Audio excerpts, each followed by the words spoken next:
a gente comparar os errantes com os sedentários com relação à morfologia do corpo, a gente tem esse quadro daqui, que eu peço para vocês tentarem responder aí com o que vocês aprenderam ao longo da aula. Claro que eu vou dar a resposta já na sequência, mas tentem ir lembrando das coisas antes de eu falar. Com relação à estrutura dos parapódios, como é que são os parapódios de errantes e de sedentários? Se vocês lembrarem, nos errantes, eles são parapódios carnosos, bem desenvolvidos, geralmente apresentam cirros, que são estruturas sensoriais, então esses tentáculos, e as acículas estão normalmente presentes. Acículas, cerdas internas de sustentação. Já os sedentários tendem a apresentar parapódios reduzidos, muito pouco carnosos, eles são praticamente, as cerdas são praticamente sésseis na parede do corpo, elas não têm uma projeção grande, como no caso dos errantes, e normalmente não há cirros, e esses animais não apresentam acículas. Com relação aos tipos de cerdas, em errantes pode haver tanto cerdas simples quanto compostas, enquanto em sedentários só tem cerda simples. E, além disso, existe um tipo de gancho de sedentários, que foi aquele que eu mostrei no slide anterior, que são aqueles ganchos que se dispõem em fileiras, que são os chamados uncini. Uncini é plural, o singular é uncinus, é um termo em latim, e os sedentários, muitas famílias apresentam uncini, enquanto os errantes não apresentam nunca. Com relação à região anterior e aos órgãos sentidos, os errantes tendem a apresentar uma cabeça desenvolvida, essa cabeça é prostômio mais peristômio. Normalmente há olhos, há antenas. Esses olhos, pelo que a gente sabe, os olhos de errantes eles não formam imagem, os olhos de poliquetas em geral não formam imagem, exceto por uma família de poliquetas pelágicos que tem os olhos imensos, e esses sim formam imagem, já está comprovado pelo tipo de células presentes e pela reação deles, eles realmente conseguem formar imagens. Mas os outros não, é simplesmente variação de claro e escuro. Mas os errantes tendem a apresentar a cabeça desenvolvida, com esses olhos ou ocelos, antenas, cirros dorsais e ventrais ao longo do corpo. Há órgãos nucais, que são órgãos que ficam na nuca, né, entre prostômio e peristômio, então ficam nessa região que seria a nuca, daí o nome, órgãos nucais. Enquanto os sedentários normalmente não apresentam cabeça, o que eles têm é aquele tufo de tentáculos com um canal, então os tentáculos sulcados para a captura do alimento, e os órgãos dos sentidos tendem a ser bastante reduzidos. A gente vai falar um pouco mais disso na sequência. Com relação aos hábitos de vida, os errantes eles vagueiam pelo substrato, daí o nome errante, ele erra pelo substrato, eles andam, e eles tendem a ser carnívoros, herbívoros, comedores de depósitos, são animais bastante ativos por vezes. Há muitas formas que constroem tubos, até aquela eunice que eu falei, vive tubo, mas toda a morfologia do corpo é de um errante, mas eles não estão restritos aos tubos. Ou seja, se o ambiente estiver ruim, ele simplesmente sai do tubo, vai para outro lugar, constrói outro tubo, ou acha outra fenda, acha outra galeria. Já os sedentários, eles são normalmente suspensívoros ou comedores seletivos de depósitos. Eles têm uma locomoção muito restrita e eles vivem, então, ou em tubos ou em galerias no substrato que eles escavam, ou então em fendas de rochas. E os exemplos, então, de errantes e sedentários, aquelas famílias que eu venho falando ao longo dessa aula. Nos errantes temos Nereidide, Silide, que é aquele que chupa o alimento, né, que eu falei que tem o proventrículo, Eunicide, que é a família do bobbitworm, Afroditide, que são aqueles vermes de escamas que têm aquele feltro de notocerdas, do slide anterior que eu mostrei, Anfinomide, que são os vermes de fogo. Aqui em sedentário, Sabelide e Serpulide são aqueles que têm aquele penacho branquial de radíolos em 2 semicírculos ou espiral. Spionide, que é uma das famílias que tem 2 tentáculos, os 2 que ficam balançando. Cirratulide e Terebelide são aqueles que têm os tufos de tentáculos, no caso de Terebelide na extremidade anterior, Cirratulide um pouco afastado da região anterior, da extremidade anterior. Com relação aos outros sistemas, então, o sistema circulatório sistema emal. Normalmente, em anelídeos ou em poliquetas, a gente acha todos os tipos de pigmento que são encontrados em animais, exceto um pigmento à base de vanádio, que só existe em assídeas. Fora isso, todos os tipos de pigmentos são encontrados em uma ou outra família de poliqueta. Mais comum é a hemoglobina, mas tem hemoeritrina, clorocruonina e todos os tipos, realmente uma variedade grande. Então, muitos poliquetas têm o sangue vermelho, que é a hemoglobina, mas outros podem ter o sangue azulado ou esverdeado, dependendo do tipo de pigmento. Sendo que essa hemoglobina ela pode ser intracelular, então ela pode ficar confinada dentro de células, e isso ocorre quando ela está no fluido celômico, ou então ela pode ser extracelular, quando ela está dissolvida no plasma sanguíneo. Essa diferença entre intra e extracelular dá-se pelo local onde ela está. No caso do fluido celômico, o fluido celômico tem comunicação com o meio externo, seja através de nefrídeo, seja através de celomodutos. A gente também vai ver isso aqui na sequência. Se há uma comunicação com o meio externo, a hemoglobina ela é uma proteína com altíssimo peso molecular. Então, havendo essa comunicação com o meio externo, ela tende a gerar um potencial osmótico muito grande. Se isso acontece, e se ela tivesse livre no fluido celômico, dissolvida no fluido celômico, ela geraria um potencial osmótico tão grande que o animal ia ter uma grande entrada de água pela abertura, pelo nefrídeo ou pelo celomoduto, e ele poderia até estourar. Então, quando a hemoglobina está no fluido celômico, ela deve ser confinada dentro de células, dentro dos chamados celomócitos, então ela fica fechada lá dentro, para que ela não tenha esse potencial osmótico.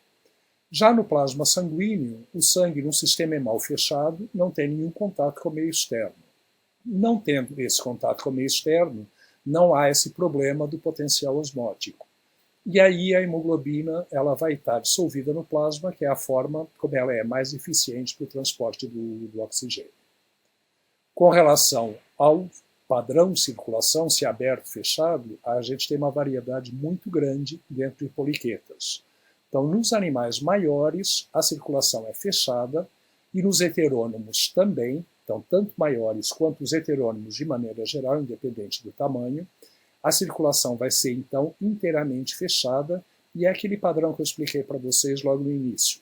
Então, vai haver um vaso dorsal que leva o sangue em direção anterior, um vaso ventral, que leva o sangue em direção posterior. O vaso dorsal é contrátil, então ele é bastante muscular e ele é o que age como coração. E a cada segmento do corpo vai haver uma rede de capilares que passa pelo intestino, nutre as células intestinais, absorve nutrientes e chega ao vaso ventral. E do vaso ventral sai uma rede de capilares que vai para a superfície da pele, para os parapódios, aqui no caso, realiza as trocas gasosas e depois desemboca no vaso dorsal, levando sangue oxigenado e com alta pressão em direção anterior. Isso ocorre, então, nas formas maiores dos animais homônimos, dos chamados errantes, e em praticamente todos os heterônimos. Por quê? Porque se os heterônimos têm o corpo diferenciado em regiões, se eles têm concentração de estruturas respiratórias na parte anterior, concentração de estruturas excretoras também na parte anterior, tem que haver um sistema circulatório que distribua os gases ou o oxigênio capturado na extremidade anterior por todo o corpo, que remova o gás carbônico de todo o corpo e o leve até a região anterior, onde ele vai ser eliminado. Da mesma maneira que remova os resíduos nitrogenados produzidos pelas células do corpo inteiro e os leve até os nefrídeos que estão apenas na parte anterior. Então, os animais com uma metameria heterônoma, que tem o corpo regionalizado, tendem a apresentar o sistema circulatório hemal fechado. Pode haver também corações acessórios, além daquele coração principal que é o vaso dorsal. Então, pode haver corações acessórios que estão geralmente na base das brânquias e servem para mandar um sangue com alta pressão para as brânquias. Já as formas homônomas, já os animais errantes, então, eles têm o corpo inteiro em contato com o meio externo, porque eles não vivem em tubos normalmente, e os segmentos eles são quase que independentes para poder liberar os excretas nitrogenados, liberar gás carbônico e absorver o oxigênio ao longo de todo o corpo, não apenas na região anterior, como o caso dos heterônimos. Então, nos homônimos, nas formas maiores, como esse nereidídeo, inclusive aqui do esquema, os dois são de nereidídeo, esses desenhos, nas formas maiores, o sistema circulatório é fechado exatamente como descrito para os heterônimos. Mas em muitas formas menores, os septos internos eles foram perdidos, ou eles estão perfurados, ou eles são completamente perdidos, de maneira que o fluido celômico circula pelo corpo inteiro e esse fluido celômico acaba exercendo a função circulatória, substituindo o sistema hemal. Então, nesse caso, o sistema hemal tende a reduzir, ele pode ser aberto ou até desaparecer completamente. E a circulação é dada, portanto, pelo fluido celômico. Com relação ao sistema excretor, vocês já ouviram falar, até comigo, de proto- e metanefrídeos, e eu falo para vocês que primitivamente, em poliquetas, todos os segmentos então apresentariam um par de celomodutos, ou seja, dutos que ligam o celoma com o meio externo. Então, esses celomodutos serviriam para a liberação de gametas, quando eles são chamados de gonodutos, mas é a mesma coisa, só um nome diferente, porque libera a gameta. Então, cada segmento primitivamente teria um par, um para cada lado, porque lembrem-se que são câmaras separadas. Então, um par de celomodutos e outro par de nefridiodutos, também um nefrídeo para cada câmara celômica, porque elas são independentes. Então, um par de nefrídeos para cada segmento do corpo.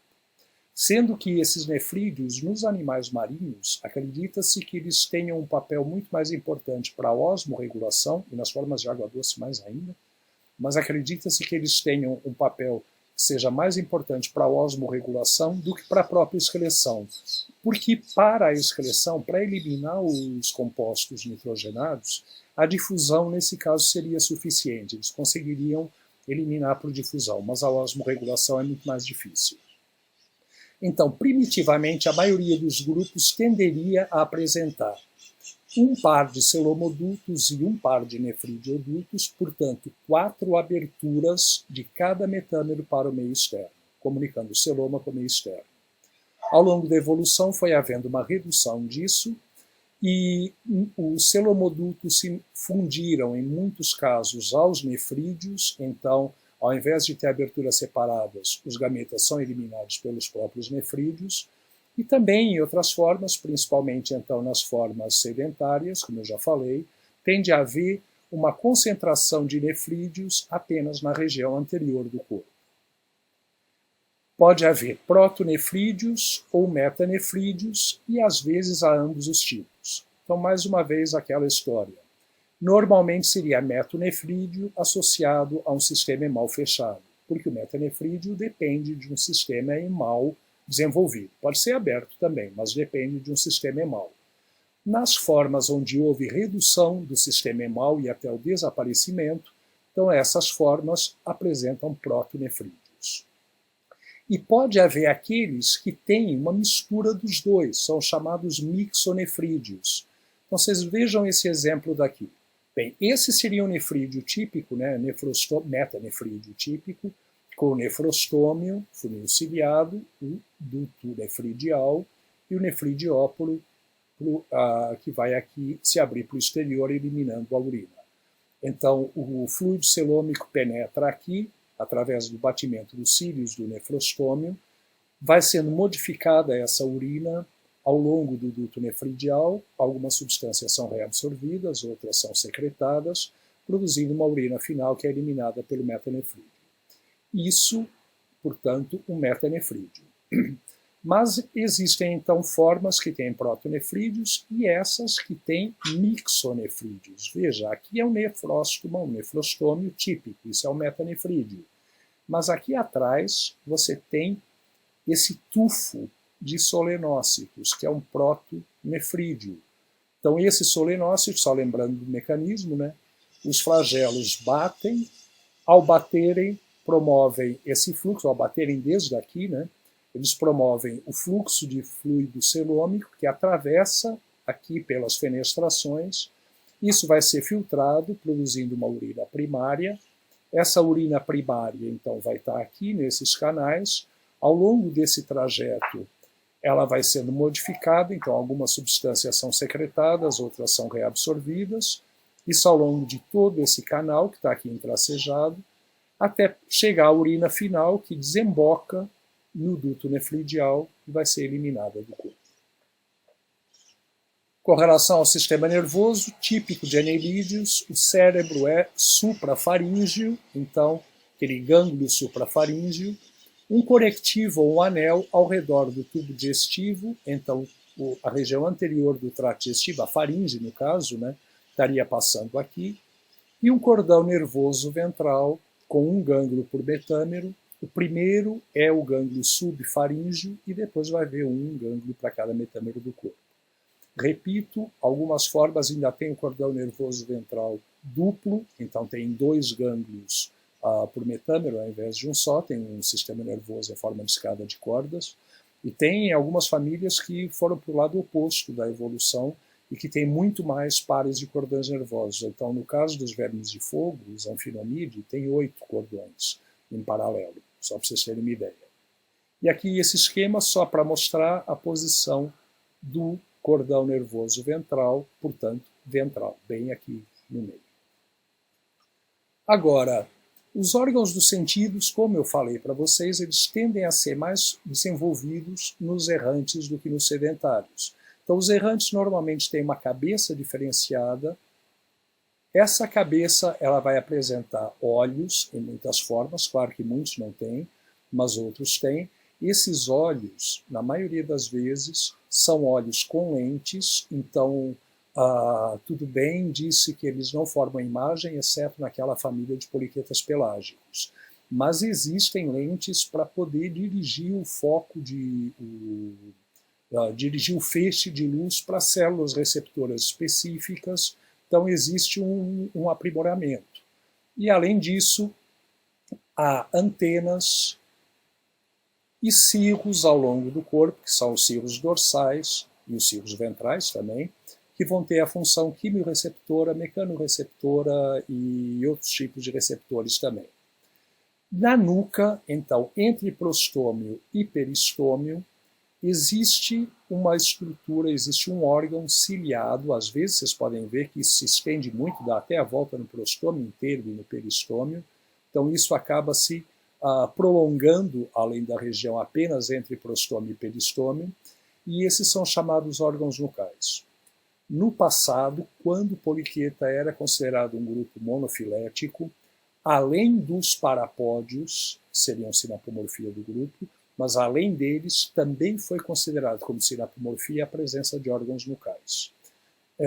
Embora alguns grupos de poliquetas não apresentem, mas aí achava-se que era uma perda secundária. Hoje, como os clitelados, ao que parece, surgiram de dentro de poliquetas, como eu falei de poliquetas sedentários, então a tendência é que todos os anelídeos têm ou teriam primitivamente órgãos nucais. Com relação aos sedentários, não há uma cabeça diferenciada, o que há é esses tentáculos na região anterior, e normalmente os órgãos sensitivos são mais reduzidos, mas olhos, por exemplo, são muito comuns.